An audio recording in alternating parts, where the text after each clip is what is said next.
మొలకెత్తిన పెసళ్ళు ప్రోటీన్లకు మంచి సోర్సు. శరీరానికి శక్తి ఇస్తాయి. ఇమ్యూనిటీ పెంచడానికి విటమిన్ సి ఎక్కువగా ఉంటుంది. రక్తహీనత తగ్గిస్తుంది. ఐరన్ సహాయపడుతుంది. జీర్ణక్రియ బాగా జరిగేలా ఫైబర్ ఉంటుంది. బరువు తగ్గాలనుకునే వారికి బెస్ట్ ఫుడ్.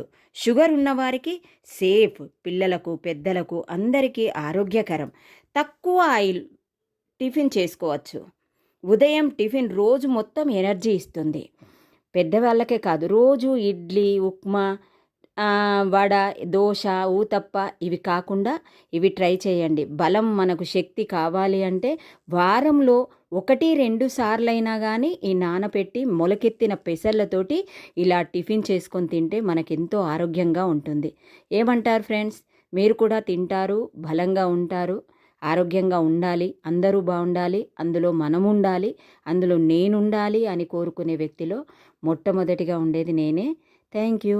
అందరం బలంగా ఉండాలండి, ఆరోగ్యంగా ఉండాలి. కరోనా వచ్చిన దగ్గర నుంచి అందరి ఆరోగ్యాలు దెబ్బతిన్నాయి. కాబట్టి వారంలో 1-2 సార్లైనా ఇలా పెసళ్ళు, శనగలు, ఇట్లా బొబ్బర్లు ఇట్లాంటి వాటితోటి ఇలా మొలకెత్తిన తర్వాత ఇలా టిఫిన్ చేసుకొని తినడం వల్ల కొంచెంలో కొంచెమైనా మన ఆరోగ్యాన్ని మనం కాపాడుకోగలుగుతాము. అది నా ఉద్దేశం, అంతకుమించి వేరే ఏం లేదు. నా వీడియో నచ్చినట్టయితే లైక్ చేయండి, షేర్ చేయండి, సబ్స్క్రైబ్ చేయండి. ఓకేనా? Thank you friends. అందరూ బాగుండాలి, అందులో నేనుండాలి. ఓకేనా? నా వీడియోలను తప్పకుండా చూడండి. ఓకేనా? Okay friends, thank you. Bye bye. శుభోదయం. ఈరోజు మా టిఫిన్ ఇది.